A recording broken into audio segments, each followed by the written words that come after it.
गणेशाय नमः। ॐ यतः सर्वाणि भूतानि प्रतिभान्ति स्थितानि च यत्रैव पशमं यान्ति तस्मै सत्यात्मने नमः।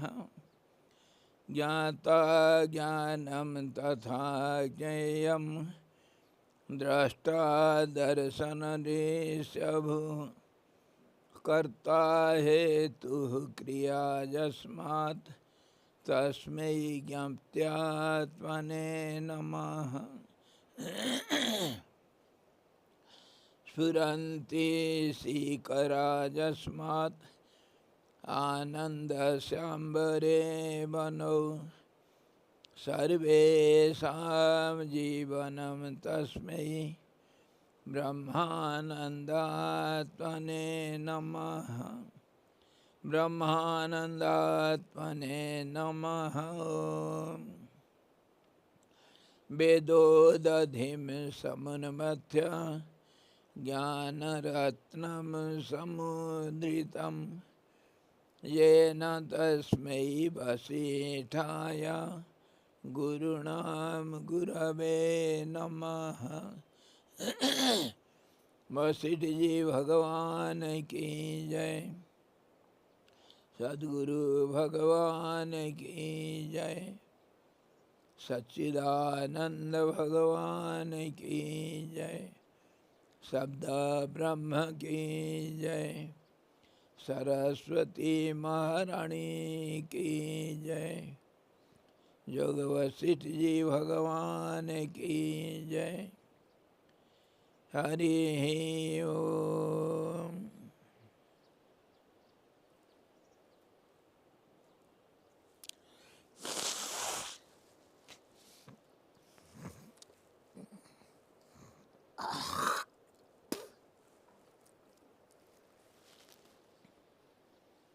योग वशिष्ठ निर्वाण प्रकरण उत्तरार्ध 107वां अध्याय। हमारे पृथ्वी जो है वो कैसा है, जो सारे लोक लोकांतर का आधारभूत है, और परमात्मा जो चिदाकाश रूप में हम जानते हैं उसके साथ इसका क्या संबंध है, इसके बारे में हम विचार कर रहे हैं। कल जो विचार किए थे, अचेत्य चिन्मय विश्व चिदाकाश चारों ओर भाषित होता है।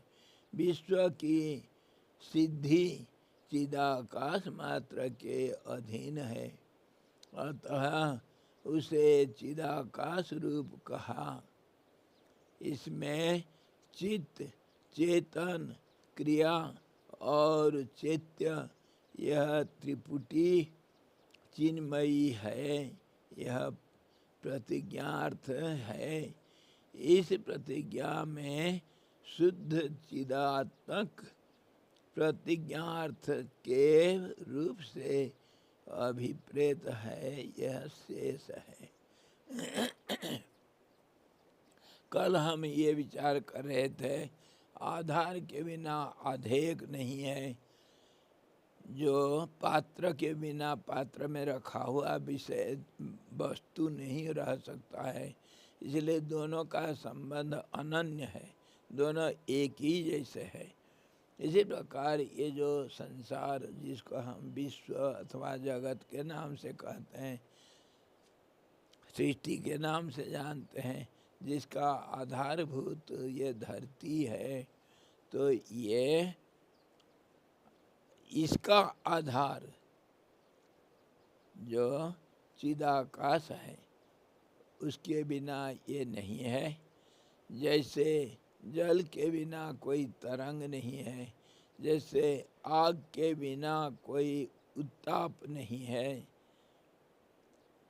उष्णता नहीं है, प्रकाश नहीं है, इसी प्रकार चिदाकाश के बिना परमात्मा के बिना ये विश्व जो जगत नहीं है, इसका उसके साथ अनन्य संबंध है। इसी के बारे में हम विचार किए थे।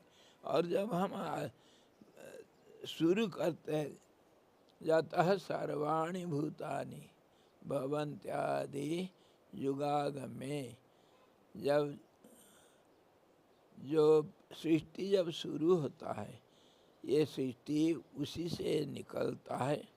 जैसे जल में बुदबुदें, और उसी में थोड़ा देर रहता है और उसी में लय को प्राप्त होता है। जैसे जल में बुदबुद बन करके थोड़ा देर में फिर जल रूप हो जाता है, वैसे ये जगत परमात्मा से निकलता है, परमात्मा में रहता है और परमात्मा में लय को प्राप्त होता है। इसको हम दार्शनिक भाषा में त्रिपुटी कहते हैं।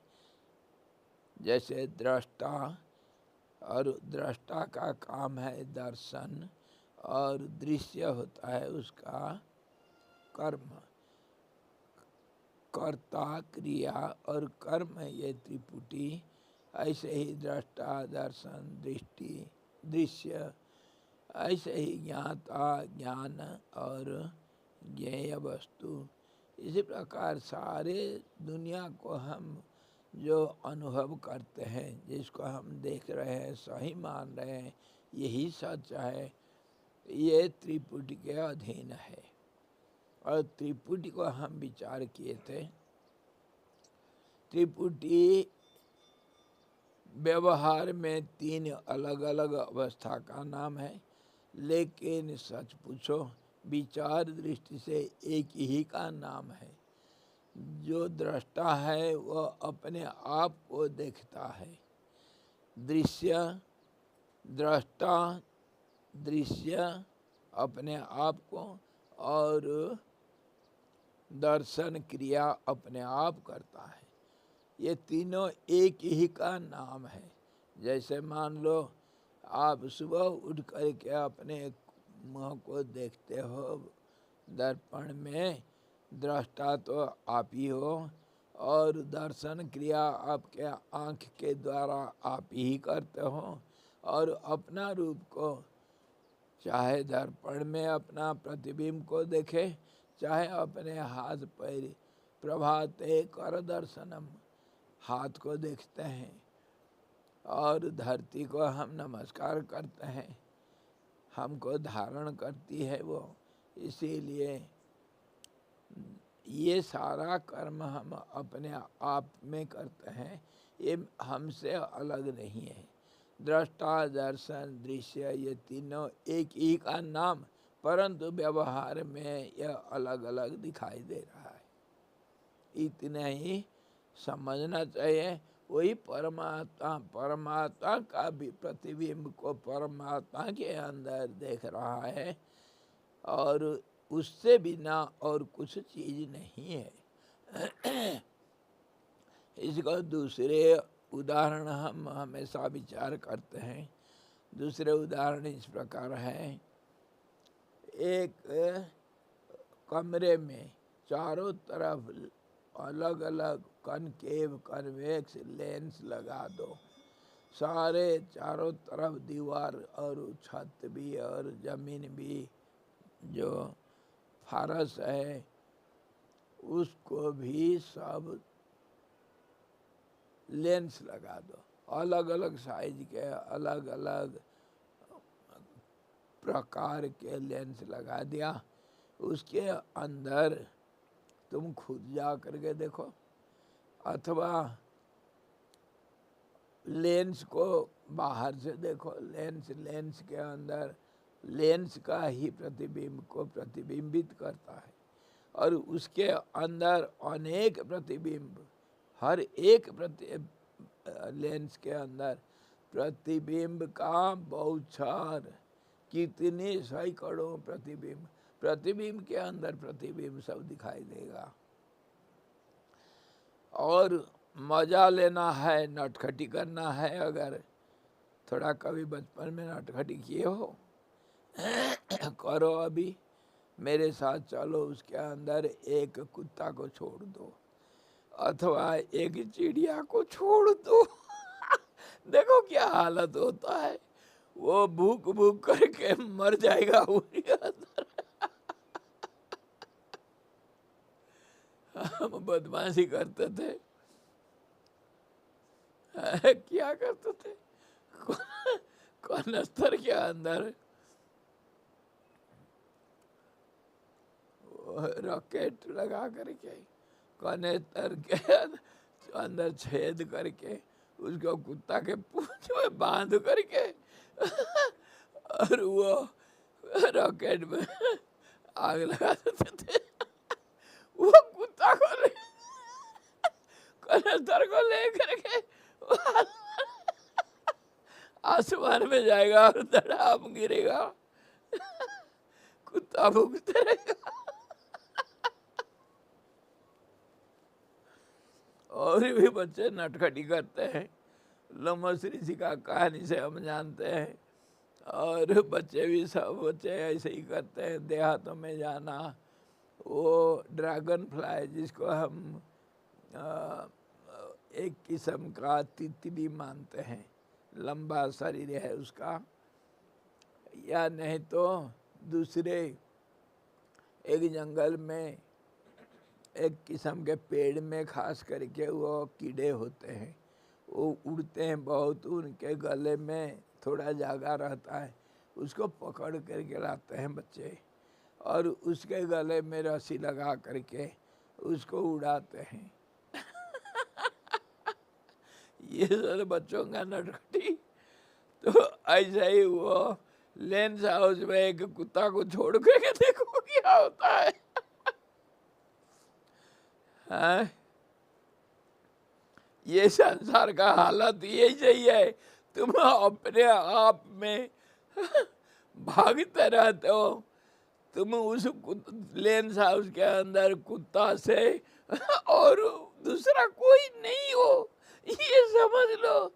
नटखटी तो कुत्ता के साथ करना, पर अपने आप का होश में आ जाओ। हम जो बाहर देख रहे हैं,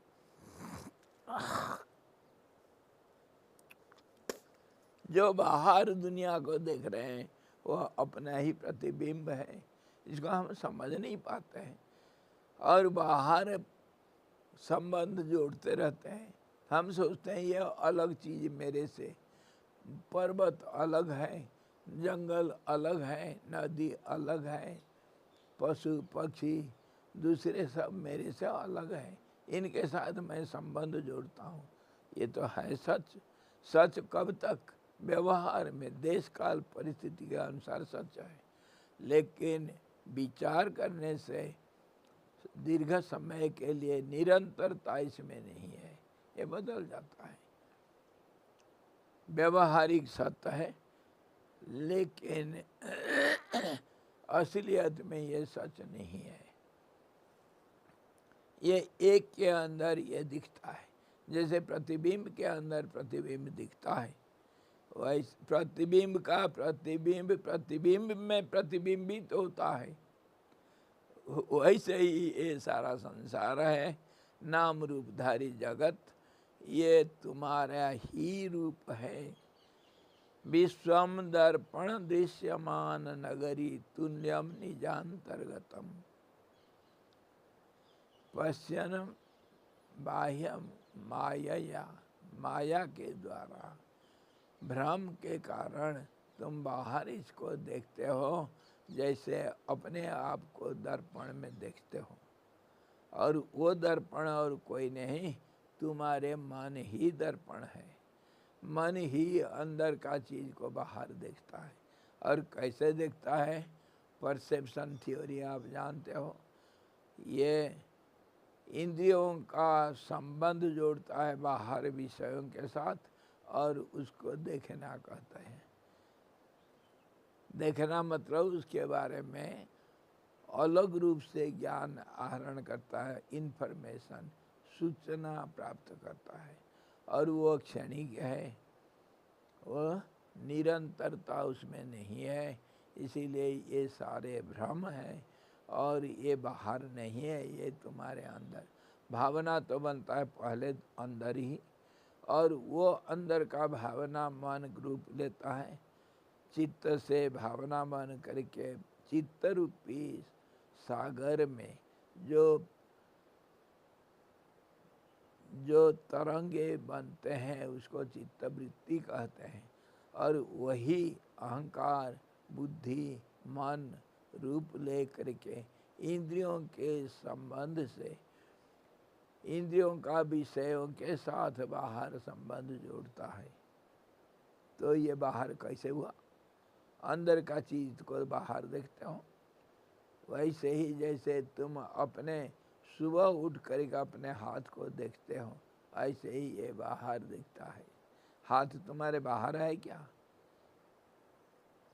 तुम अगर शरीर रूप हो तो शरीर से हाथ तो बाहर नहीं हो सकता है।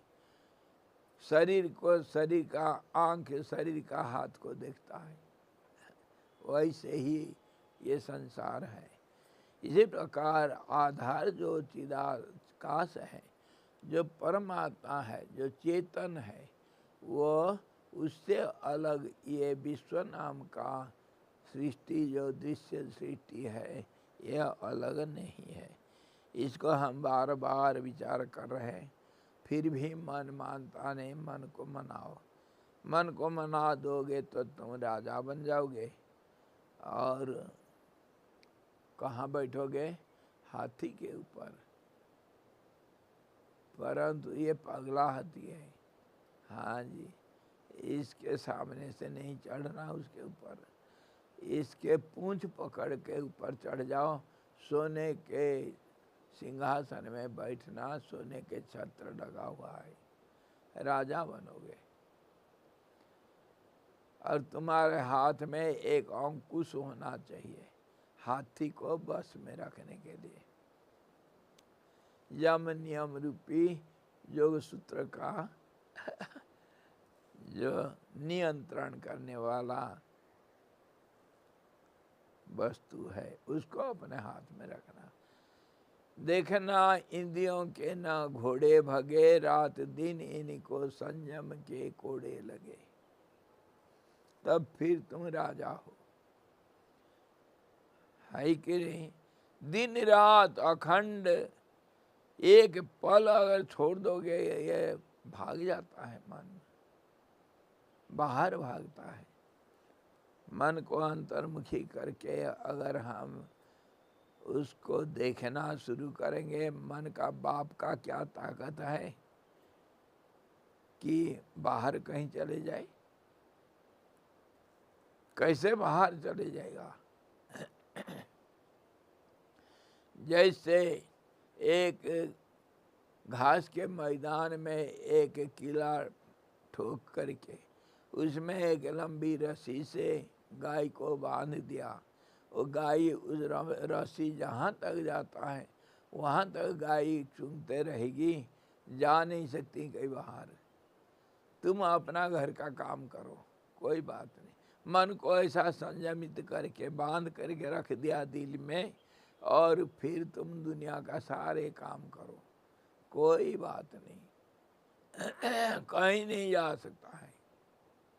नहीं तो अभी दिन आ रहा है, वो अहमदाबाद में काइट फेस्टिवल होगा। चलें देखने के लिए। पतंगा उड़ाओ, चली चली रे पतंग मेरी चली रे, चली बादल को पार होके, घोड़े पे सवार होके, आसमान के परे तुम चली रे। कोई बात नहीं, पर रस्सी तो हमारे हाथ में जाएगा कहाँ? रस्सी अगर तुम्हारे हाथ में है तो पतंगा को उड़ने दो, कोई बात नहीं। जहाँ कहोगे वहीं जाएगा। वो रस्सी कट गया तो गया। मतलब संयम का कोड़ा अगर नहीं लगा, इंद्रियां तो भागेंगे। 24 घंटा मन को देखते रहो कहाँ जा रहा है। इसी को हम दूसरे भाषा में कहें, दूसरे भाषा में क्या कहे कि मन को देखते रहना। मन को देखते रहना मतलब 24 घंटा निरंतर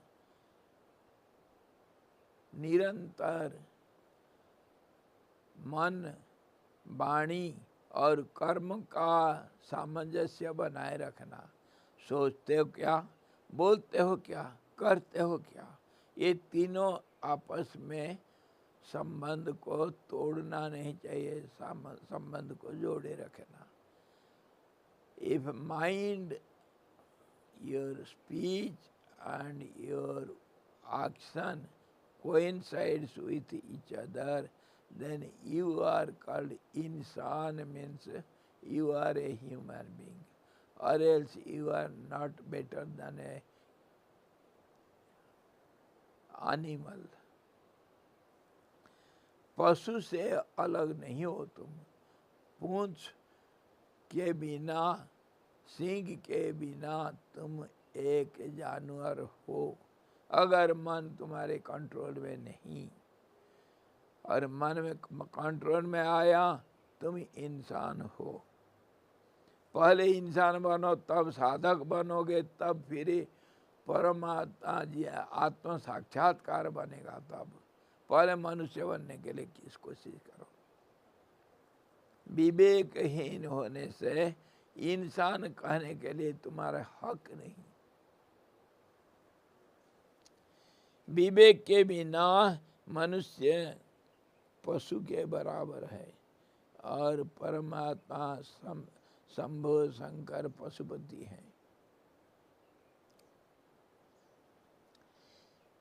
इसका प्रतिज्ञा को सिद्ध के दो फल हैं। इसका सिद्धि करोगे मतलब आधार और आधे एक, त्रिपुटी एक का नाम है, तीन अलग अलग चीज नहीं है। इसको अगर सिद्धि करोगे, इसका क्या फल है, फलश्रुति सुनो। फलश्रुति हम हर कर्म का जो साधना में जो जैसे कुछ पाठ, पूजा, यज्ञ इत्यादि करते हैं, इसका फलश्रुति है। कर्म फल में तो आशा तो नहीं रखना, लेकिन फल को सामने रखना। वो तुम्हारे आदर्श हैं, उसी को सामने रखोगे तब तुम उसी रास्ता में आगे बढ़ सकते हो। परंतु कर्मणि एव अधिकारहते न फलेषु कदाचन। परंतु इसका ये अर्थ नहीं निकालना कि फल के बारे में सोचना नहीं।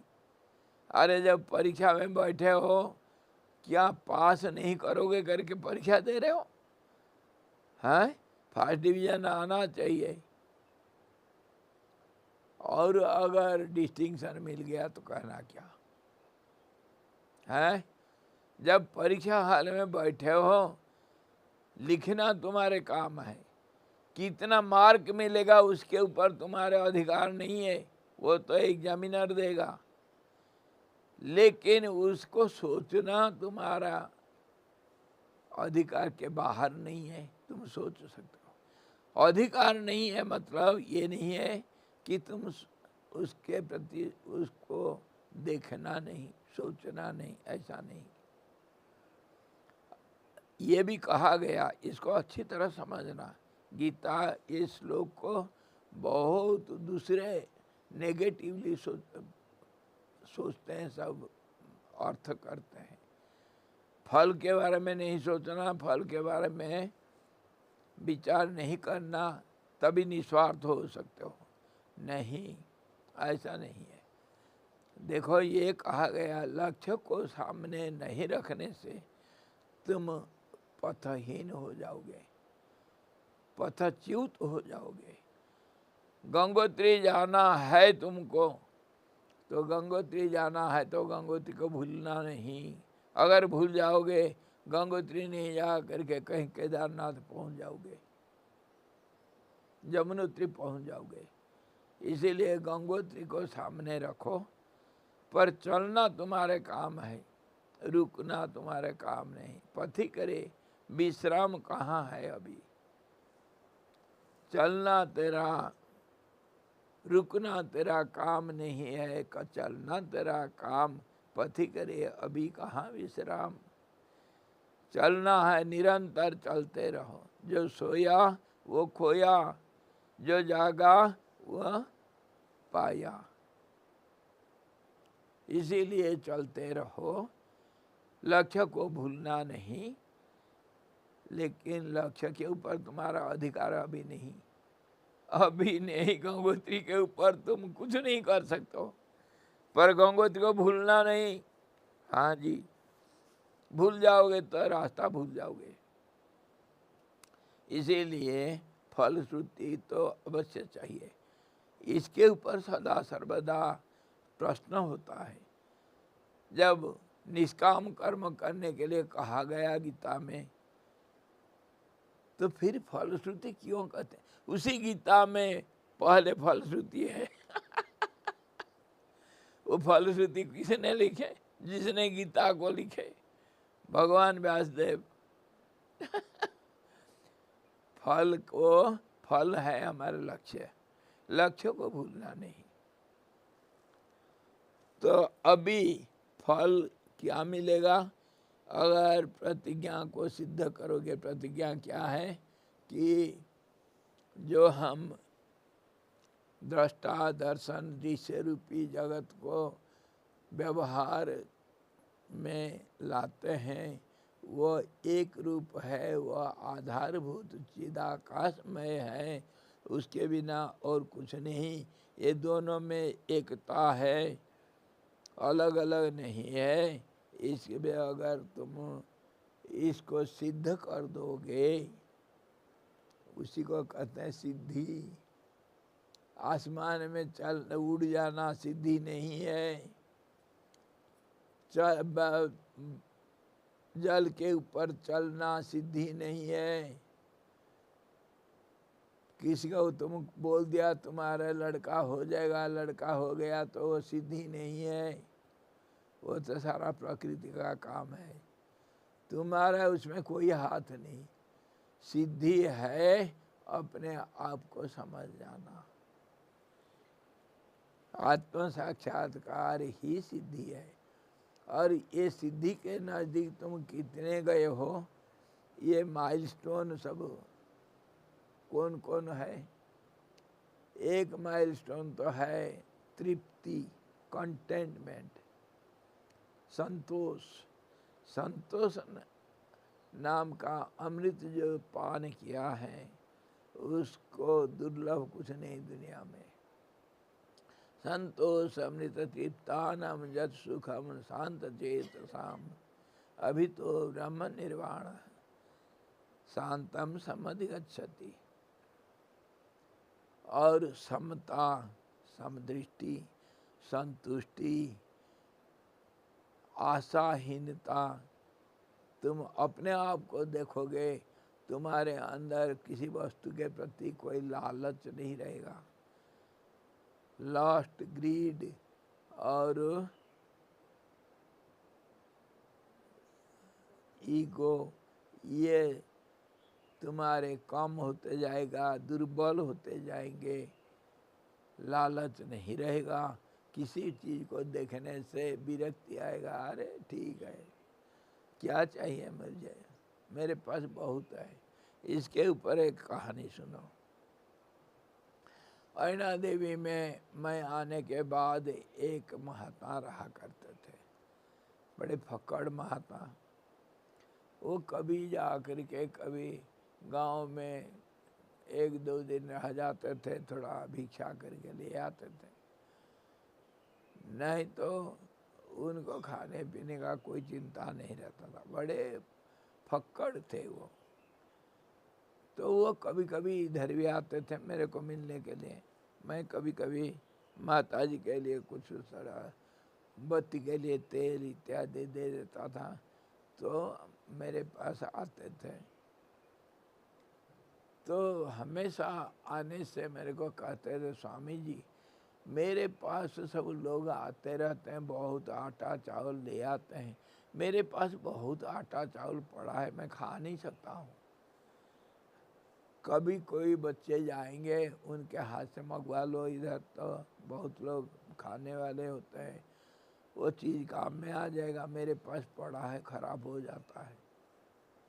जब आते हैं हमेशा कहते हैं मेरे पास बहुत राशन पड़ा है, स्वामी जी मंगा लो। एक बार ऐसा हुआ मेरे को आईना जाने के लिए मौका मिल गया, कुछ 4-6 बच्चे साथ हो गए, हम गए, चलो आईना घुमाएंगे। गए, स्वामी जी थे, जंगल घूमे, माता जी का दर्शन किए, भोजन पानी किए। आने के लिए जब तैयार होते हैं, मेरे को याद आ गया। मैं कहा स्वामी जी आपके पास बहुत राशन पानी था, दे दो, ये बच्चे आ रखे हैं, सब ले जाएंगे नीचे, इधर बर्बाद हो रहा है, क्या करोगे? तो लाते हैं एक थैला में, एक प्लास्टिक का थैला में, पॉलीथीन बैग में आधा किलो आटा उसमें 4-5 नमक का टुकड़े और 2-3 लाल मिर्ची पड़ा हुआ है, 1-2 दाना आलू का वो सारा कुटिया ढूंढ लिए, इतने ही मिला। और कहते हैं स्वामी जी इसको ले जाओ, बहुत है मेरे पास ये सही घटना मैं बोल रहा हूँ। देखो महात्मा का दिल कैसे, संतुष्टि का नाम कैसा होता है। संतुष्टि किसको कहते हैं? फक्कड़ महात्मा का दिमाग कैसा रहता है, बहुत बड़ा है। मैं 4-6 बच्चों को लेकर गया था ढो करके लाने के लिए आधा किलो आटा, उसमें 2 दाना आलू, 2 दाना नमक के टुकड़े और 2 लाल मिर्च पड़ा हुआ है, उसको कहते बहुत, ले जाओ। ये है संतुष्टि का लक्षण, संतोष। क्या करना है, भूख लगेगा कुछ ना कुछ खा लेंगे इसको कहते हैं संतोष। ऐसे महात्मा को दुनिया में क्या चाहिए? ऐसे भी महात्मा लोग होते हैं। मैं ये कल्पना कल्पित कहानी नहीं बोल रहा हूँ, ये सही घटना। ऐसे ऐसे महात्मा इधर सब हो गए। तो ये फल है, तुमको और आगे विचार करेंगे। जो आत्म साक्षात्कार कर लिया, विश्व को अपने अंदर समाहित कर लिया, अंतर्मुखी हो गया और परमात्मा और जगत के अंदर कोई भेद नहीं देखा, उसी को कहते हैं मुक्त पुरुष। मुक्ति और किसी चीज़ का नाम नहीं है, आत्म साक्षात्कार और किसी चीज़ का नाम नहीं है, इसी का नाम है आत्म साक्षात्कार। अपने आप में संतोष, जिसके अंदर कोई आशा नहीं है और सर्वदा सदा सर्वदा आनंद का अनुभव करे, दुख का कोई नाम नहीं है, और जिसके अंदर समता हो, सबके अंदर एक परमात्मा अपने ममात्मा सर्वभूतात्मा, ऐसा जो अनुभव करे। वसुधैव कुटुंबकम, सारा संसार मेरा ही परिवार, मैं ही हूँ, जहाँ देखूँ वहाँ मैं हूँ, अथवा मेरा है, मुझे मेरा प्यार दूजा नहीं। मैं अगर प्यार करता हूँ तो मुझे ही प्यार करता हूँ, मैं दूसरे को नहीं। मुझे मेरा नमस्कार, मैं मुझको ही नमस्कार करता हूँ, कोई देवता भगवान कोई अलग नहीं है। मेरा नाम ही शंभो शंकर भगवान, मेरा नाम ही विष्णु, मैं सर्वव्यापक सत्य सनातन रूप परम ब्रह्म रूप अहम ब्रह्मास्मि। ये तभी अनुभव होगा जब दुनिया को समेट करके अपने अंदर रख दोगे। और ये माइलस्टोन जब सबको क्रॉस कर जाओगे तब तो तुम्हारे लक्ष्य तुम्हारे अंदर ही है। कैसे अंदर है? जैसे वो कहानी में बोला था तुमको, मैं जा कर के उत्तर काशी से एक दिन में रात 2 बजे उठ कर के निकला और ऋषिकेश और वो जूली ग्रांट हवाई अड्डा, उधर से हवाई जहाज में जा कर के त्रिवेंद्रम बीच में दिल्ली बम्बे, फिर त्रिवेंद्रम, फिर उससे जा कर के रात 12:30 बजे पहुंचा कन्याकुमारी, 4000 किलोमीटर यहाँ से। एक दिन में, दिन भर मैं यात्रा में हूँ, खाना पीना भी नहीं। उधर जाकर थका मांदा मैं सो रखा हूँ और सपना देख रहा हूँ कि मेरे को जल्दी उठना है, जल्दी जाना है। बिपिन तैयार है गाड़ी ले करके, मैं जल्दी तैयार हो जाऊं और जाऊं। रास्ता में जो जो घटना हुआ था सारे मैं स्वप्न में देख रहा हूँ। जल्दीबाजी में हूँ, भाग रहा हूँ सपने में, जल्दी पहुँचना है कन्याकुमारी। मैं कन्याकुमारी में सोया हूँ और सपना देख रहा हूँ कि कन्याकुमारी पहुँचूँगा। तो ऐसे ही तुम ही अपना लक्ष्य हो और तुम अपने को प्राप्त करने के लिए दुनिया बाहर ढूंढ रहे हो। सपने में तुम दुनिया को देख रहे हो, ये सपने की दुनिया है।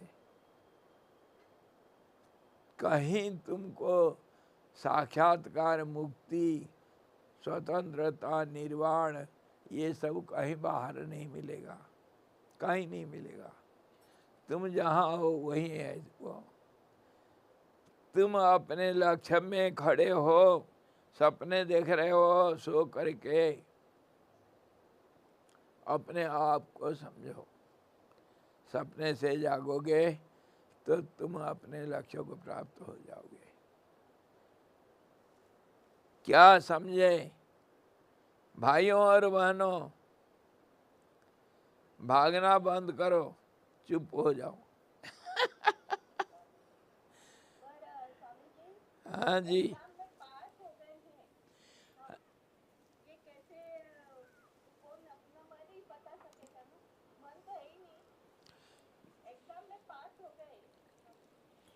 वो पास हो गए करके कौन कहेगा, यही सवाल है।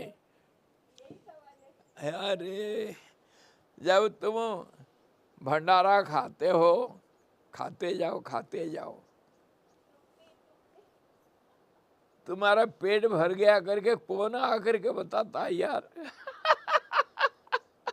कौन बताता? कोई आकर के एग्जामिनर बोलता है क्या तुम्हारा पेट भर गया? अपने आप कब मिलेगा? मैं अभी बता दिया ना ये सारा माइलस्टोन। तुम कितने दूर आगे गए हो तुमको अपने आप को मालूम हो जाएगा। कितना मार्क मिलेगा तुमको अपने आप मालूम होगा। तुम खुद एग्जाम में बैठे हो, हॉल में बैठे हो, खुद लिखे हो, तो तुमको मालूम नहीं क्या लिखे हो? तुमको दूसरा एग्जामिनर क्या नंबर देगा? मैं एक बात बताऊं, सही बात बता रहा हूं। बचपन में मैं स्कूल कॉलेज में जब परीक्षा हॉल में बैठता था, आने के बाद मैं अपने आप को नंबर देता था। सही बोल रहा हूँ। मैं जो नंबर दूंगा मेरे को उससे 2 नंबर ज़्यादा मिलेगा, लेकिन कभी कम नहीं मिल पाया। मैं जानता हूँ मैं क्या लिखा हूँ, कितना गलत लिखा हूँ, कितना सही लिखा हूँ। मुझे मैं नंबर देता हूँ, एग्जामिनर क्या नंबर देगा मुझे? ये होश में रहना चाहिए, इसी को कहते हैं होश। हमेशा मैं अपने को नंबर दिया हूँ, उससे 1-2 नंबर ज़्यादा मिला मुझे, कभी कम नहीं मिला। अपने आप को आंकना, मैं कहाँ पर खड़ा हूँ, होश में रहना, मैं कर क्या रहा हूँ, सोच क्या रहा हूँ, बोल क्या रहा हूँ, लिख क्या रहा हूँ। अपने आप अगर होश में रहोगे तो तुमको बोलने के लिए कौन जरूरत है, किसका जरूरत है भाई? समझे? अपना एग्जामिनर अपने आप हो, अपने होश में रहो। इसी को तो मैं अभी बताया, जो सोचते हो, जो बोलते हो, जो करते हो, वो कोइंसाइड करना चाहिए, एक दूसरे के साथ मिलना चाहिए। तब तुम ही तुम्हारे मालिक हो, तुम्हारे रास्ता तुम ही तुमको दिखाओगे, दूसरा कोई नहीं। एक ओडिया भागवत में बड़े भारी सिद्ध पुरुष जगन्नाथ दास लिखे हैं ओडिया भाषा में, मन तोहरा निज गुरु उद्धव केते तू पचारू। अरे उद्धव, कृष्ण भगवान बोलते हो उद्धव को, अरे तू कितनी सवाल करते हो, तुम्हारे मन ही तेरा गुरु है। तू अपने आप को चुप करके अपने को पूछ, तेरा सारा सवाल मिलेगा जवाब। इसी को मैं कितनी बार बोलता हूँ, तुम्हारे जो शांत मन में सारे उत्तर है, स्थिरता में सारे उत्तर है। हम तो प्रश्न तो बाहर करते रहते हैं, लेकिन सारे प्रश्नों का उत्तर तुम्हारे शांत मन है, सारे उत्तर मिलेगा, वो तुम्हारे उत्तर दोगे। इसी बात को वो सिद्ध महात्मा कृष्ण भगवान के मुँह से उद्धव को बताते हैं, उद्धव तुम कितने सवाल कर रहे हो, है तेरा मन तो तेरा अपना गुरु है, उसी को पूछ, मुझे क्या पूछ रहे हो? आई समझ में? हाँ जी, तुम ही तुम्हारे लक्ष्य हो, तुम ही तुम्हारे रास्ता हो, तुम ही तुम्हारे गुरु हो, गाइड हो, तुम ही तुम्हारे दोस्त हो, तुम ही तुम्हारे दुश्मन हो, और तुम ही तुमको उद्धार कर सकते हो। आत्मनेव आत्मनम उद्धरेत, उद्धरेत आत्मना आत्मनम। अपने आप को तुम सही रास्ता में चला सकते हो, दूसरा कोई कुछ नहीं करते है। हाँ, तो फिर गुरु का क्या जरूरत है भाई? ये तो सवाल पूछोगे तुम, पूछो, मैं थोड़ा चाय पी लूं फिर बताऊंगा। वही तो।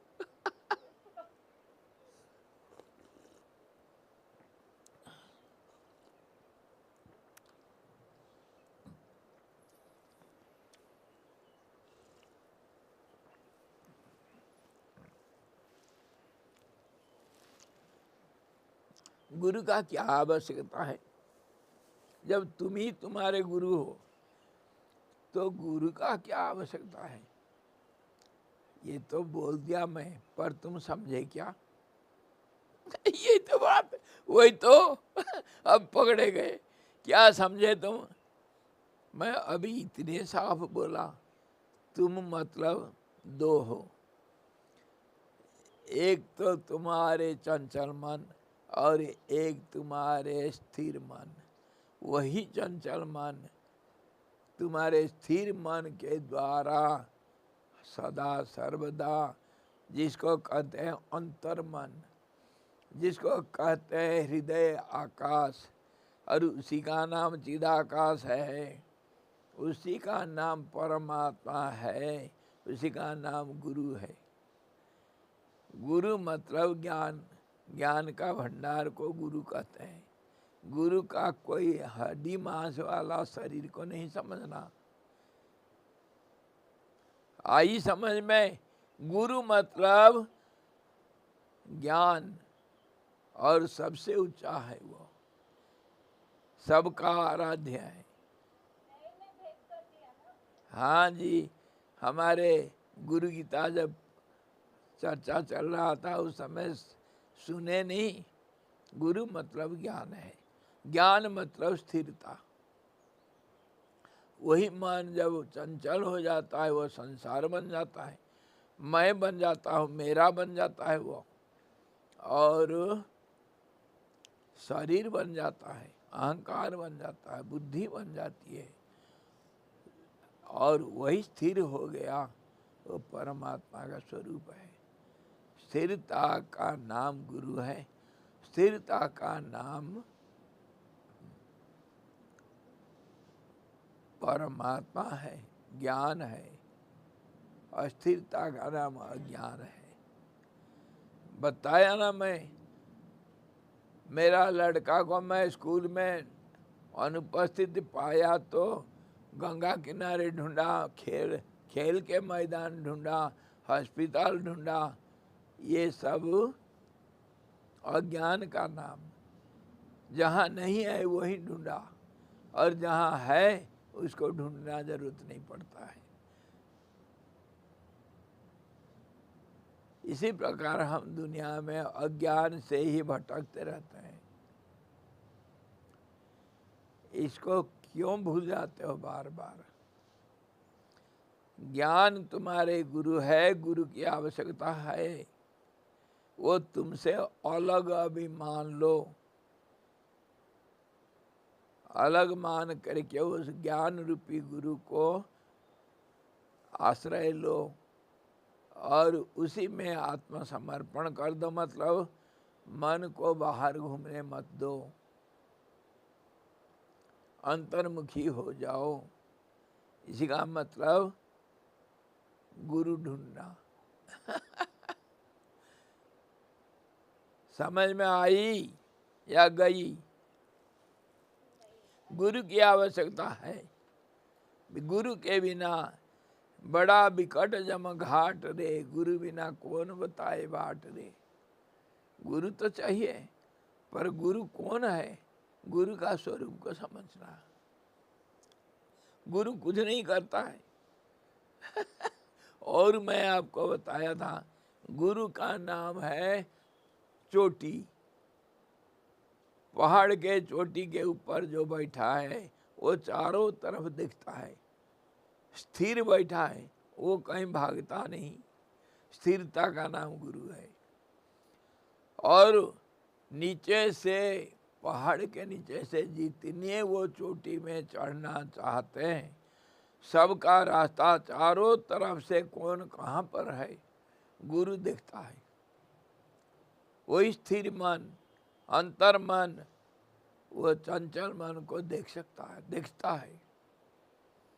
वह सबसे ऊपर है, उसी का नाम गुरु है, जो माया रूपी पहाड़ के चोटी में बैठा है। माया मतलब चंचलता, अस्थिरता, परिवर्तनशीलता। दुनिया के बारे माया का कितना मल विक्षेप आवरण, कितना हम विचार करते हैं।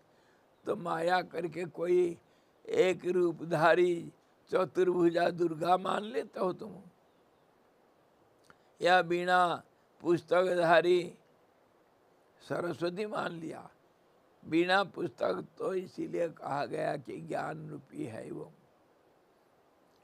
और वो स्थिरता का नाम शब्द रूपिणी है। इसीलिए एक तुमको भावना के लिए, एक आश्रय देने के लिए एक रूप का अंकलन किया गया, लेकिन सरस्वती ज्ञान रूपिणी है,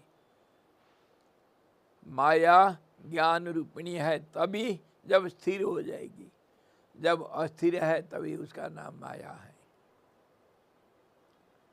और उसका लक्षण क्या है? मल विक्षेप आवरण। उसी का नाम संसार है, उसी का नाम मन है, उसी का नाम प्राण है।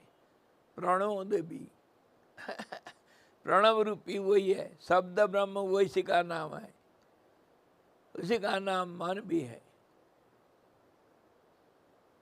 ये एक शब्द का अनेक अर्थ है। जिसको हम माया कहते हैं उसी का नाम संसार है, उसी का नाम परिवर्तनशीलता, उसी का नाम समय है, देश है और परिस्थिति है, व्यवहारिक दुनिया है, उसी का नाम नाम रूपधारी है और उसी का नाम त्रिपुटी है, उसी का नाम कर्म कर्म फल है, कार्य कारण है, उसी का नाम त्रिगुणात्मिका है, त्रिगुण है, सत्व रजस तमस। उसी का नाम विषमता है और वही विषमता में ही समता है। वो जब जब तरंगे सब शांत हो जाता है उसी का नाम जल है। बुद्ध बुद्धे सब शांत हो जाते हैं उसी का नाम जल है। जल से तरंगे बुद्ध बुद्धे अलग नहीं है मेरे भैया, इसको अलग ना समझना। परमात्मा जगत अलग नहीं है, एक ही का नाम है। तुम्हारे दोष दृष्टि है, तुम अंधे हो तो मैं क्या करूं? अंधापना किसको कहते हैं? चंचलता का नाम। क्यों अंधा गिरता रहता है, उसको दिखता नहीं। स्वामी जी यानी पर ब्रह्म ही माया है? परम ब्रह्म ही माया है। माया अध्यक्षण प्रकृति ही स्वीयते सचराचरम। मेरे अध्यक्षता में, मेरे ऑर्डर से मेरे हाथ पैर काम करते हैं, आंख कान नाक देखते हैं, है कि नहीं? बोलो, क्या मेरे विरुद्ध में कोई मेरा आंख जा सकता है? जैसे मेरे अध्यक्षता में मेरे इंद्रियां काम करते हैं, वैसे ही परमात्मा के शरीर ही माया है, उसका स्वभाव ही माया है। जैसे सूर्य का मंडल हम देखते हैं, उसका स्वभाव ही है। सूर्य का उत्ताप, सूर्य का प्रकाश, उसका स्वभाव ही है, उससे अलग नहीं है। वैसे ही परमात्मा का स्वभाव को ही तो कहा। स्वभाव को अंग्रेजी में क्या कहते हैं? नेचर कहते हो ना, प्रकृति कहते हो ना। अलग कैसे हो जाएगा वो? परमात्मा ही माया है। हम सूरज को देख नहीं सकते हैं ना, इसीलिए उसका प्रकाश को देखते हैं। ऐसे ही परमात्मा सब में अदृश्य है तो सब में है। प्रकाश क्या बिना सूरज का हो सकता है? माया क्या बिना परमात्मा का हो सकता है? तरंग क्या बिना जल का बन सकता है? तो इसमें जैसे, हाँ जी, इसे माया को और परमात्मा को सेपरेट कैसे देखा जाए? देखते हैं व्यवहार में ना, ये बीच में अंधता आ गया। अंधता निवारण समिति, वर्ल्ड ब्लाइंड कंट्रोल सोसाइटी को पूछो। उसी को हम नेत्र शिविर करते हैं। 3 दिन अभी बंद था, इसीलिए तो नेत्र शिविर को लेते हैं। आंख खोलो, चक्षुरुन्मीलितं येन तस्मै श्री गुरवे नमः। अज्ञानतिमिरान्धस्य ज्ञानाञ्जनशलाकया। ये ज्ञान ही दर्शन है और अज्ञान ही अंधता है। इसको अच्छी तरह विचार करके समझो। तो हमारा विषय था फलश्रुति, फल को भूलना नहीं। हाँ जी, फलश्रुति जरूर चाहिए, तभी तुम रास्ता में चलोगे, नहीं तो नहीं चल सकते हो। रास्ता भटक जाओगे, गंगोत्री भूल जाओगे तो कहीं यमुनोत्री पहुंच जाओगे। भूलना नहीं। भैया मेरे छोटी बहन को न भूलना। क्या? नहीं भूलना। बोले शंकर भूल न जाना, गाड़ी छोड़ के कहीं नहीं जाना, खाने पीने का ढंग करना। भूल न जाना।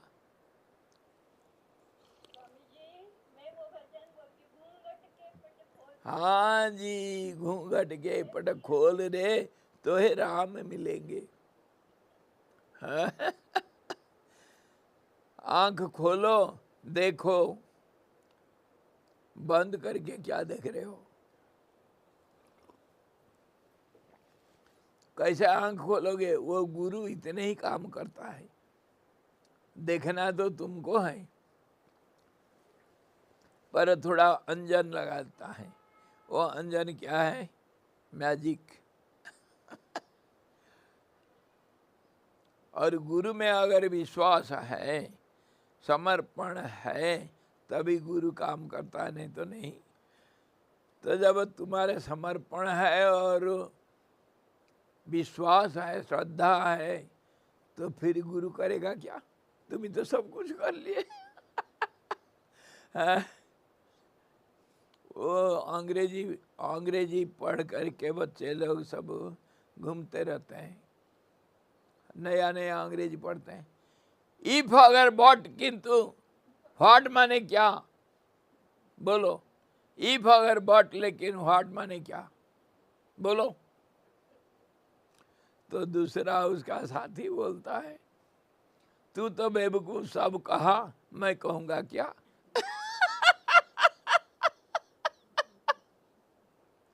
क्या समझे? वही मन सब कुछ कर लेता है, वही मन फिर सब तुमको खड्डा में डाल देता है। इसको समझना चाहिए। वही मन तेरा गुरु है, वही मन तुम्हारे परमात्मा रूप है। तभी तो मैं कभी कभी बोलता हूँ ना, मैं भगवान का बाप हूँ। कभी तभी तभी जब मन स्थिर है, नहीं तो चंचल मन तो भगवान का नौकर भी होने के लिए लायक नहीं। समझ में आया?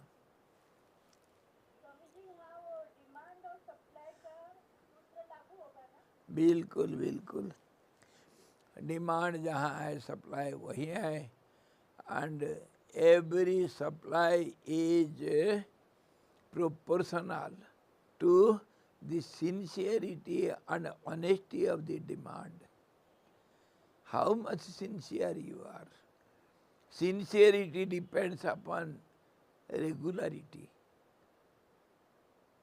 तुम अगर निरंतरता को बना रख सकते हो, उसी का नाम निष्ठा। निष्ठा ही सफलता का सीढ़ियाँ है। लगे रहो इंडिया। अगर लगे रहोगे तो तुमको अवश्य मिल जाएगा, लक्ष्य प्राप्त हो जाओगे। छोड़ दोगे तो गया हाथ से। इसका नाम निष्ठा, इसका नाम अखंडता, निरंतरता। ये खाली हमारे ये जो वेदांत में नहीं कहा, सारे शास्त्रों में यही कहा, भाषा अलग हो गया। दुनिया में जो जितने सब धर्म है, क्या मुस्लिम धर्म है, तुम्हारे ईसाई है, और भी बहुत सारे धर्म है, सब में एक ही चीज के ऊपर जोर दिया, निरंतरता। जो करना लगातार करते रहो। देखो मुसलमान लोगों को कभी नमाज पढ़ना नहीं छोड़ेंगे। बाइबल में कहा इंसिडेंट प्रेयर, इंसिडेंट प्रेयर मतलब कंटिन्यूअस प्रेयर, निरंतरता, तभी परमात्मा मिलेंगे। वो चाहे फादर इन हेवन हो, चाहे अल्लाह हो अकबर हो, चाहे राम और रहीम हो, एक ही का नाम है भाई। झगड़ा करते रहो पर पहुंचोगे तो एक ही जगह पर। चोटी एक होता है पहाड़ का। तुम कोई भी रास्ता, all the roads lead to Rome, तुम कुछ भी कहो, कोई भी धर्म अवलंबन कर लो, हमको कोई आपत्ति नहीं, हम झगड़ा नहीं करते, हम गले मिलाते हैं। परंतु आतंकियों को तो ठिकाना लगाते हैं। अंदर घुस करके मारेंगे मतलब दिल के अंदर घुसेंगे अंतर्मुखी बन जाएंगे, ढूंढ ढूंढ करके, काम क्रोध लोभ इसको ढूंढ ढूंढ करके मारेंगे, छोड़ेंगे नहीं। है षड्रिपुओं को छोड़ेंगे नहीं, आतंकी है ये, अंदर घुस करके मारेंगे।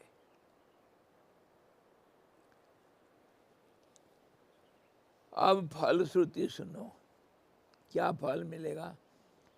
स्थित जगत के जगत भाव की निवृत्ति और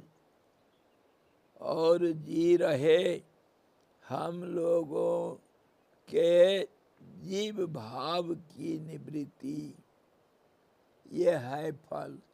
फलश्रुति क्या मिलेगा तुमको, मैं दूसरे भाषा में कहा, माइलस्टोन सब फलश्रुति के रूप में संतुष्टि, समता और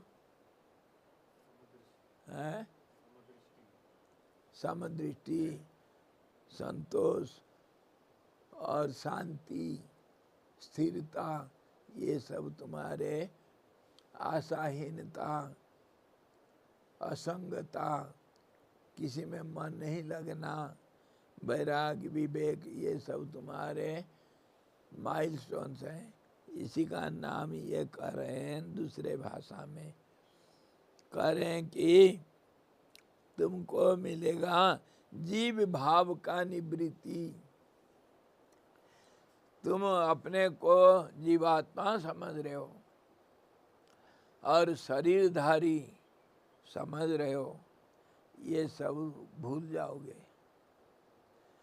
शरीर को देखोगे तुम मुर्दा पड़ा है और उसको जगा करके तुम काम कर सकते हो, करवा सकते हो शरीर से।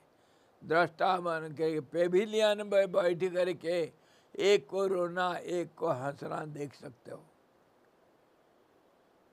दृष्टा रूप बन जाओगे तो होगा क्या, तुम्हारे जीव भाव का निवृत्ति हो जाएगा। तुम जीव नहीं हो, जीव जीव शिवो ही केवलम,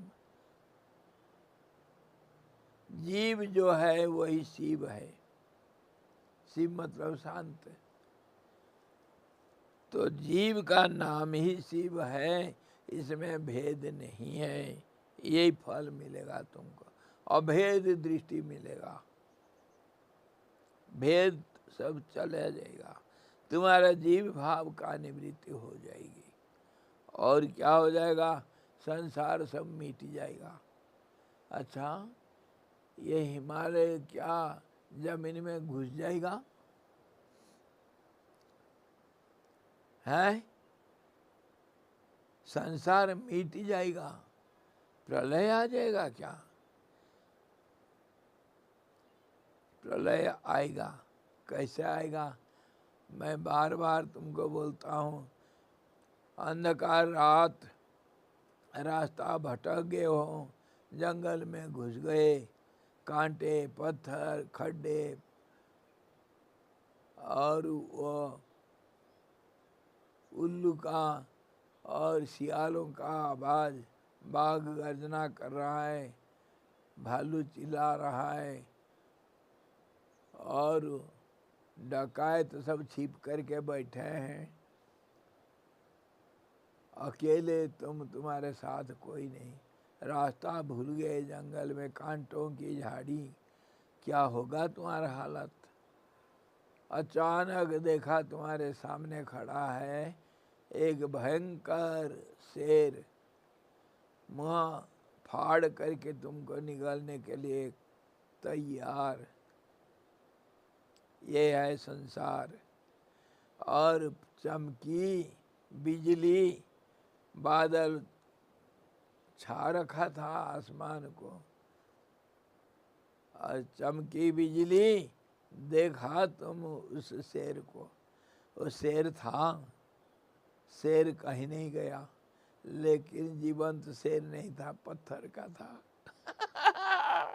अब क्या हुआ तुम्हारे शेर का, क्या हो गया, ये पहाड़ कोई हिमालय कोई मिट्टी में मिल जाएगा या समुद्र में डूब जाएगा, कुछ नहीं होगा, दृष्टिकोण बदल जाएगा, ज्ञान चक्षु खुल जाना, इसी को कहते हैं। एक पल की बिजली तुम्हारे सारे दुख दूर कर दिया। इसी प्रकार एक पल में दुनिया पलट जाएगा, फरचक उड़ जाएगा, आग लग जाएगा कार में, है तुम्हारे गति रुक जाएगी। समझे? हाँ जी, एक पल में पलट जाएगा दुनिया। जो तुमको खाने के लिए भाग रहा था, उसी के पेट के नीचे तुम रात बिता दोगे। आराम से सो जाओगे, उसके पास कोई नहीं जानवर आएंगे। वो था एक बहुत जमानों का कोई दुर्ग, और उसका गेट के सामने खड़ा था वो पत्थर का शेर। तुम सोचे ये शेर मेरे को खाने के लिए आ रहा है, ऐसे ही संसार में दुखों का झड़ी लगा रखा है।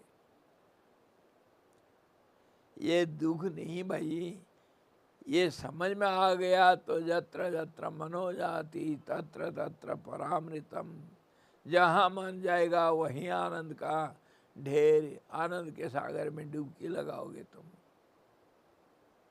सिर्फ समझ, मन को पलटता देना, मन ही पलट जाना चाहिए, इतना में सब कुछ फल मिल जाएगा। समझ पलट जाना चाहिए, समझ होना चाहिए। जब मुझे समझ नहीं था तब मैं भिखारी था, मांग रहा था, रास्ता घाट में बैठ के मांग रहा था, मुझे को कोई एक पैसा नहीं दिया, गाली दिया, साला हट्टे कट्टे जवान, मांगना सीख लिया, काम नहीं कर सकता है, मांगने के लिए आया। जब समझा नहीं था, भिखारी था, मांग रहा था, मिला नहीं। अब समझ गया, अब समझ गया। क्या समझ गया? मुझे कुछ नहीं चाहिए, भर गया घर मांगा नहीं। अब मेरे साथ विश्वंभर खड़े हैं, जो सारे दुनिया को भर देने वाले। बलि के गेट में खड़े हैं नारायण, पाताल में जो आएगा मांगेगा सब नारायण ही देंगे। विश्वंभर खड़े हैं अभी मेरे गेट की पर, आओ मांगो, जो मांगना सो मिल जाएगा। भर गया घर मांगा नहीं। अब जहां देखूं वो छोटा दीवार जो था ना मेरा, उसको मैं तोड़ दिया। मेरा करके जो छोटा दीवार खींचा था, इसके अंदर मेरा है, इसके बाहर तेरा है, वो दीवार को तोड़ दिया मैं। छोटा दीवार जो मेरा का था उसको तोड़ दिया। अब देखो विस्तार यह सुंदर जग का। सारे जगत जो जहाँ जाओ वहाँ तो मैं हूँ या मेरा है। मुझे मेरा प्यार दूजा नहीं। ये मेरा मेरा कह कर एकदम मर गया आदमी। तेरा तेरा कहता तो नानक बन गया। गुरु नानक बन गया तेरा तेरा कह करके। मेरा मेरा कह करके दुनिया का कीड़ा बना, नरक का कीड़ा बना। समझ में आ गया अभी कुछ नहीं चाहिए। मेरा घर भरा हुआ है, विश्वम्भर अब खड़े खड़े हैं साथ। जहां देखूं वो सारा मेरा है या मैं हूं। जहां जाऊं वो सब मेरे घर है, मेरे परिवार है। वसुधैव वसुधैव कुटुंबकम, ये समझना चाहिए। तभी तो समझ में तो है। सन्यासी लोग एक घर त्याग देते हैं, सारा दुनिया उनका घर बन जाता है। कितने माँ बाप बन जाते हैं, कितने भाई बहन बन जाते हैं। एक को त्याग करो, मेरा मेरा कहना छोड़ो, तब सारा दुनिया तुम्हारा है। ये खाली मन का समझ आए। मन ही बदला तो सब कुछ हो गया। पर ये मन मानता नहीं। मन है कि मानता नहीं, क्या करे। तो फल क्या मिलेगा तुमको? जीव भाव निवृत्त हो जाएगा। और क्या है, ये जगत भाव भी निवृत्त हो जाएगा। दुनिया नहीं है। दुनिया नहीं के ऊपर मैं अभी बताया, जो शेर नहीं है वो तेरे को खाने के लिए नहीं आया रे। वो शेर वो तेरे को गला लगाने के लिए आया है। पत्थर का शेर है। इसी प्रकार दुनिया बदल जाएगा। दृष्टि बदल गया तो दुनिया बदल जाएगा। ये फल मिलेगा तुमको। फिर तो क्या चाहिए तुमको और है। दुनिया जब रूप बदल दिया, जहां मन गया उधर। तुम मान लो गन्ने के खेती में घुस गए, कौन सा गन्ना खाना है? बताओ। गन्ना के खेती में घुस गए, कौन सा गन्ना खाओगे? छांटो, जो हाथ लगा वही गन्ना है। कभी गन्ना चोरी किए हो? अच्छा। तो चोरों का सरदार मैं, इसीलिए गन्ना खेती का बात कर।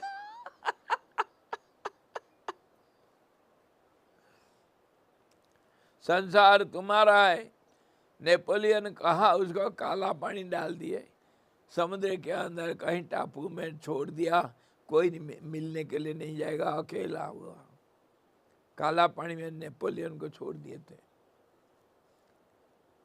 तो वो कहा, अरे सारा संसार जहां मेरा नजर जाता है वो सब मेरा है, दूसरा कोई है ही नहीं। नजर बदला तो दुनिया तुम्हारा बन गया। वो काला पानी को अपना संसार रूपी घर बना दिया। वही नेपोलियन लड़ाई के मैदान में तलवार चल रहा है, तीर चल रहा है, 5 मिनट आंख बंद करके सो जाता था। मन का तो खेल है। और फिर उठता था शेर के माफी और लड़ाई लड़ता था। वही तो उसका सीक्रेट था। सब थक जाएंगे लेकिन भी नेपोलियन नहीं थकता। लड़ाई के मैदान में आंख बंद करके आराम कर लेता। फिर ऊर्जा बन जाता शरीर में, आराम से फिर लड़ता। नेपोलियन का ये सीक्रेट था। तो ऐसे ही ये संसार में आंख बंद कर दो लड़ाई से, और 5 मिनट भगवान का नाम ले लो, फिर ऊर्जा मिल जाएगी संसार रूपी शेर से लड़ने के लिए। 2 फल मिलेगा, एक तो दुनिया का अंत हो जाएगा, जगत रूप बदल देगा, जो शेर था वो पत्थर बन जाएगा, और जो जीव भाव था तुम्हारे शरीर के अंदर घुसे हुए चूहे थे, वो बिल के अंदर घुसे हुए सांप थे, चूहे थे, अभी तुम शेर बन के जंगल का राजा बनोगे। हैं, सारा दुनिया तुम्हारा है, संसार रूपी अरण्य का राजा तुम हो, शेर। ये बनेगा, तुम्हारा फल मिलेगा। ये दोनों को एक कर दोगे तो जगत दृष्टि ही बदल जाएगी, परमात्मा रूप हो जाएगा, और बाकी जीवत्व शिवत्व में लीन हो जाएगा। यही फल मिलेगा। इसी को दूसरे भाषा में कहते हैं मुक्ति, निर्वाण, आत्म साक्षात्कार। जो कुछ कहना कहते रहो तुम, हमको कोई मतलब नहीं। इसीलिए जीता हुआ भी यह सारा प्रपंच मरा सरीखा है। ये मुर्दे है, मुर्दे, संसार सब मुर्दे का ढेर है, स्मशान घाट। संसार को स्मशान घाट कहा। इस स्मशान घाट में घर घर में देखो चिता जल रहा है। ऐसा घर बता दो जो घर में कभी कोई मरा नहीं। बुद्ध देव यही तो सिखाए कृष्णा को। कृष्णा सामने खड़ी क्या बताए बुद्ध देव?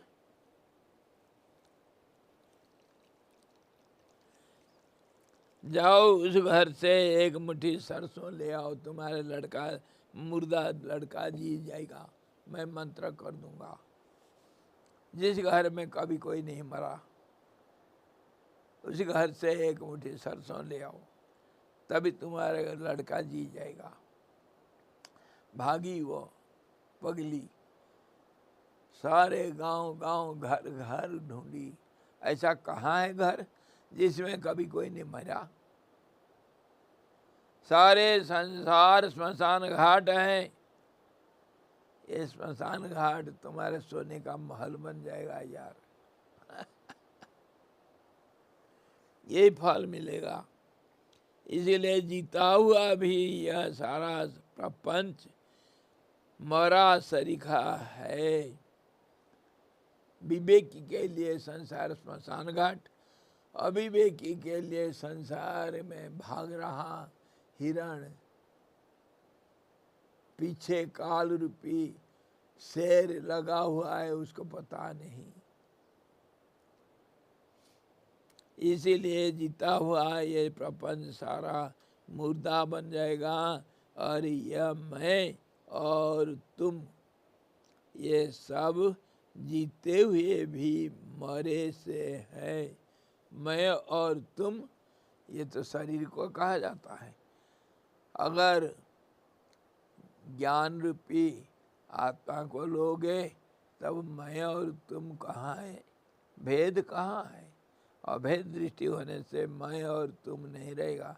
अभी जो मैं कह रहा था मेरा और तेरा, ये दीवार को जो सीमा के अंदर तुम हो, सीमा का दीवार को तोड़ दो, सारा दुनिया तुम्हारी है।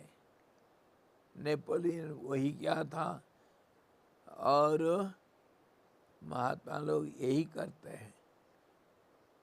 सारे दुनिया मेरा है, वसुधैव कुटुंबकम स महात्मा सुदुर्लभम।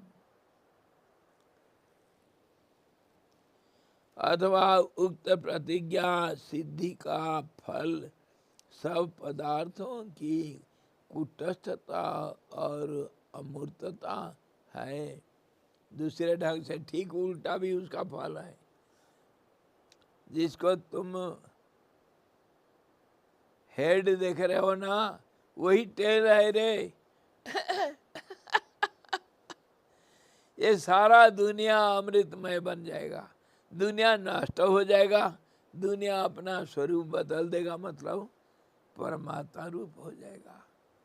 यही तो फल मिलेगा। प्रपंच सारा जो है ये तो मुर्दा बन जाएगा। और क्या होगा? व्यवहार में प्रतिष्ठित भी सब प्राणी काठ के समान भी मौन को अर्थात अत्यंत निष्क्रियता को, निश्चेष्टता को धारण करेंगे, कुटस्थता को ही प्राप्त है। अथवा सभी स्थावर जंगम चर और अचर पदार्थ आत्यंतिक अमूर्तता को प्राप्त है, ऐसा फल मिलेगा। जो सारा दुनिया तुम व्यवहारिक दुनिया को देख रहे हो, ये चलता फिरता, वो स्थिर हो जाएगा है। और क्या हो जाएगा? जो लकड़ी में खोदा हुआ इतनी सुंदर मूर्ति, वो गुरुदेव के पास रखा हुआ ना, चंदन का, लकड़ी का, कृष्ण भगवान और सरस्वती माँ। एक दृष्टि से तो वो सरस्वती है, भाव से तो सरस्वती, और बाहर दृष्टि से चंदन का लकड़ी। उसको घिसोगे पानी में, खुशबू आएगा। यही परिवर्तन होगा। ये सारा संसार बदल जाएगा, रूप बदल जाएगा। व्यवहार सब कुछ करता हुआ और स्थिरता को तुम देख पाओगे। कुटस्थ उसको कहते हैं। कुटस्थ मतलब, कूट मतलब शिखर, कूट मतलब केंद्र, कूट मतलब स्थिरता। जो मैं कहा गुरुजी बैठे हैं पहाड़ के चोटी के ऊपर, उसको कुटस्थ कहते हैं। मतलब चोटी के ऊपर जो बैठा है वो चारों तरफ देखता है, जहाँ नजर गया वहाँ सब देखने के अंदर है, वो एक तरफा नहीं देखता। समदृष्टि मतलब संपूर्ण दृष्टि, जो सबको एक बराबर देखे, वो इसका नाम समदृष्टि देखे। सबको तो तुम देखते नहीं, समदृष्टि कैसे लाओगे? सुनी चैव स्वपाके च पंडिता समदर्शिना।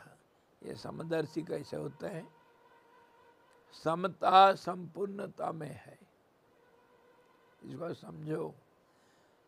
समदृष्टि मतलब हाथ पैर दोनों को एक नहीं मानना, हाथ में चलना नहीं, पैर से भोजन नहीं करना, कान से देखना नहीं, आँख से सुनना नहीं, सांप नहीं बनना। सांप क्या करता है? चक्षुश्रवा, आँख से सुनता है। सांप नहीं बनना।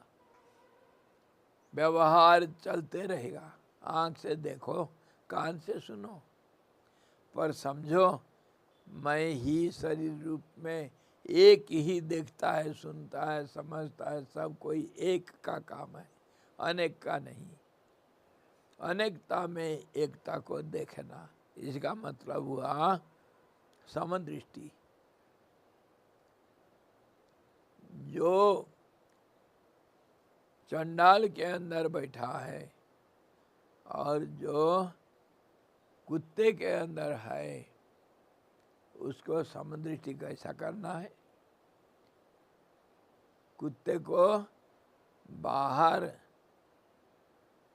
अपने थाली में नहीं खिलाना, बाहर उसके लिए बर्तन रखो, प्यार से खिलाओ, कोई बात नहीं। परंतु उसका बर्तन में उनको प्यार से खिला दो। और चंडाल है तो उसको छूना नहीं, उसको गेट के बाहर प्यार से लेकर के खिला दो। अंदर बुलाओगे तो कोई बात नहीं, पर छूना नहीं, उसका शरीर गंदा है, पर अंदर परमात्मा बैठा है। प्यार, इसीलिए गुरुदेव कहे सर्व love, you have to love all. कैसे? अपने ममात्मा सर्वभूतात्मा, इसी को कहते हैं समदृष्टि। मेरे आत्मा ही वो चंडाल के अंदर है। इसीलिए do unto others as you wish to be done by others. वो चंडाल को दूर से दो भले, परंतु प्यार से दो। तुम अगर चंडाल बन जाओगे, वो चंडाल अगर तुम्हारा मालिक बनेगा, तो तुम कैसा व्यवहार इच्छा करोगे, कैसे व्यवहार तुम चाहोगे उससे, वैसा व्यवहार उसके प्रति करो, प्यार से। प्यार जो है, किसको प्यार करते हैं? हड्डी मांस को नहीं, अंदर वाले को। तो चंडाल और वो कुत्ता और वो ब्राह्मण, सबके अंदर आत्मा तो एक है। अगर इनको सबको काट करके मांस और हड्डी रख दोगे तो सबके अंदर एक खून मिलेगा।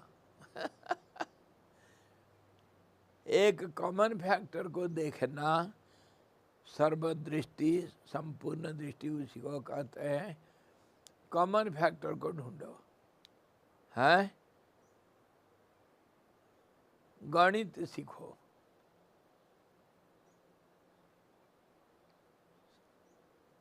3, 6, 9, 12, 15, 21, 18 में कौन सा कॉमन फैक्टर है भाई? तो उसको लेना। हाँ, 6 में 4 भी है, परंतु 2 के रूप में है, 3 के रूप में नहीं। 4 और 6 में भी समता है, और 3 और 6 में समता है। जो कॉमन फैक्टर है उसको लेने से हम समता को देखते हैं, नहीं तो विषम है। जब देते हो, बाजार में गए, कुछ फल खरीदे, कुछ मिठाई खरीदे, कुछ कपड़े खरीदे, कुछ किताबें खरीदे, सबको क्या दिए? रुपया दिए ना, नोट दिए। कौन सा? वो गांधी जी सब में बैठे हैं। कहीं रंग भले बदल गया, लेकिन गांधी जी तो सब में है। नोट सबका दिया, वो कॉमन फैक्टर को देखो। पैसा दिए, पैसा सब में एक है, कीमत सब में एक है, कीमत को दिए। और देते वक्त कम ज़्यादा हुआ, वो तो व्यवहार की बात, परिस्थिति के अनुसार, देश काल परिस्थिति आ गया, उसी में व्यवहार होता है, व्यवहार में भेद होगा। परंतु वो व्यवहार में समता भी है। समता को देखना समदृष्टि कहते हैं। हाथ, पैर, आंख, कान, नाक सब शरीर है। मैं हूँ, शरीर रूप से मैं हूँ, ये मानना तो मैं खाया, मैं देखा, मैं सूंघा, मैं सुना, कहते हो ना, इसी को कहते हैं समदृष्टि। आंख देखा, कान सुना, नाक सूंघा, जीभ खाया, ऐसा कहना भी समदृष्टि है। इतना ही समझो।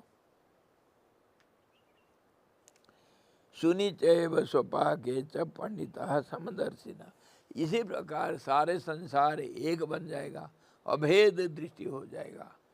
संसार में ये भिन्नता नहीं रहेगा, जबकि व्यवहार में तुम कितना भी भिन्नता ले आओ, व्यवहार में तुम कुछ भी कर लो, राजा जनक बनो, विदेह बन जाओगे, राम जी को तभी तो बसीडी जी समझा रहे हैं, राम जी मर्यादा पुरुषोत्तम कहा जाते हैं। समय के अनुसार, परिस्थिति के अनुसार अपने अर्धांगिनी सीता को त्याग दिए हंस हंस करके, तो उसको कहते हैं समदृष्टि। व्यवहार में जो जरूरत है, समय देश और परिस्थिति का जो मांग है उसको पूरा करना, वर्तमान में जिंदगी रहना, जिंदा रहना, आगे को नहीं देखना, पीछे को नहीं देखना, वर्तमान ही जीवन है, इसी का नाम समदृष्टि है।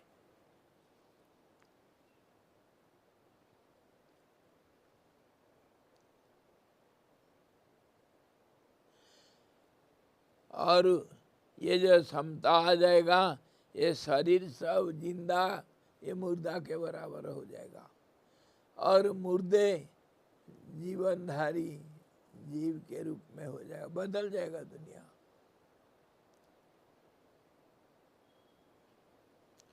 और एक उदाहरण, अरे टाइम हो गया, और एक उदाहरण सुना। गोरा कुमार थे, गोरा कुमार के नाम सुने होंगे।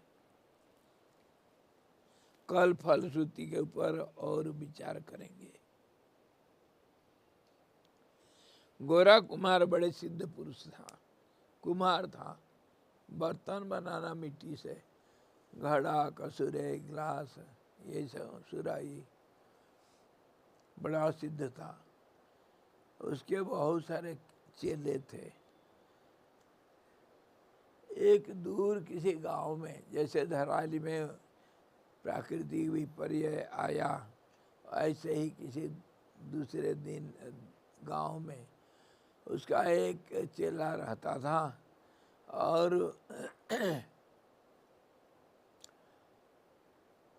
वो गांव में एक बादल फटा, सारे गांव बह गया, सब लोग मर गए। खबर मिला, गुरुजी को खबर मिला, चेला मर गया। तो वैष्णव महात्मा है, इसीलिए उनका क्रियाकर्म सब करना पड़ता है।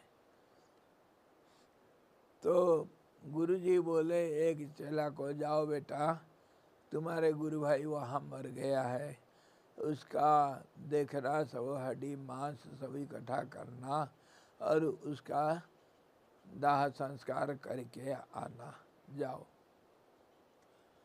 चला गया, जा करके देखा, हड्डी मांस सब ऐसा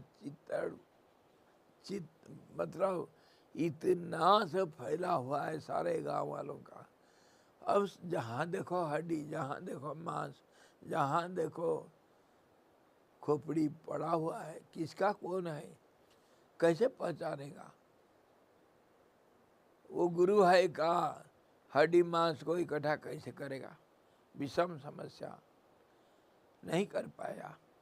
आया वापस, गुरुजी से बोला, गुरुजी मैं नहीं कर पाया, ऐसा परिस्थिति है, मैं कैसा देखूं? मेरा गुरु है का कौन सा हड्डी, कौन सा मांस? तो गुरुजी उसको मंत्र बताए। अरे बेवकूफ, जाना, जाओ फिर दूसरे बार जा करके सारे हड्डी मांस जो कुछ जहाँ पड़ा हुआ होगा उसको उठाना हाथ में और कान में सुनना, जिसमें राम राम आवाज आएगा वही तेरा गुरु भाई का नाम। समझा? इसको कहते हैं समदृष्टि, कॉमन फैक्टर। जो जहाँ जिस हड्डी में, जिस मांस में राम राम का आवाज आएगा सुनना, वही तेरे गुरु भाई का हड्डी मांस है, उसी को इकट्ठा करना, बाकी छोड़ देना। गया हुआ ऐसा मिला उसको।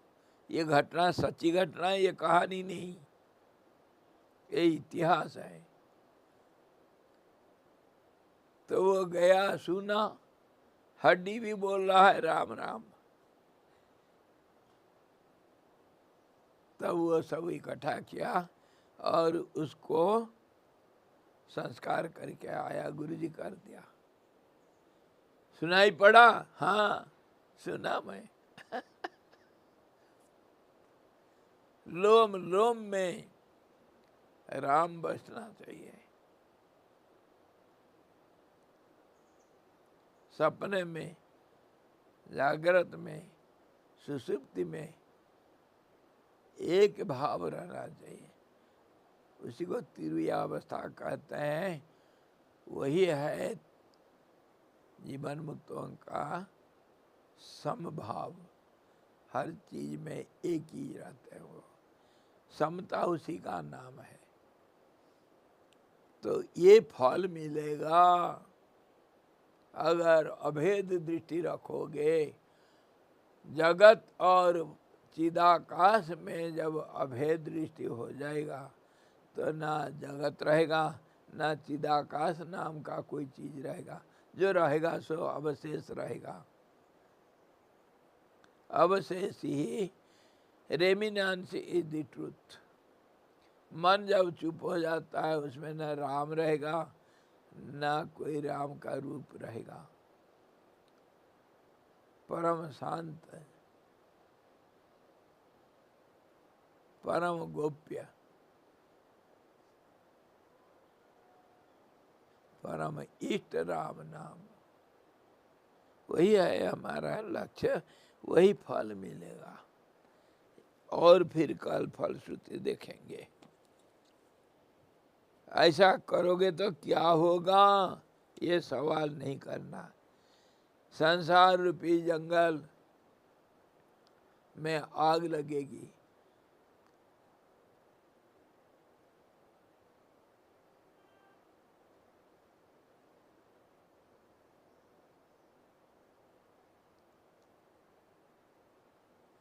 भव सागर अब सूख गयो है, मैं नाही फिकर उसे तरण न की। मैं लागी लगन गुरु चरण न की। गुरु चरण में मन लग रहा, मतलब स्थिरता आ गया, समता आ गया, आत्मसमर्पण हो चुका है। मैं नहीं रहा, तुम ही रह गए।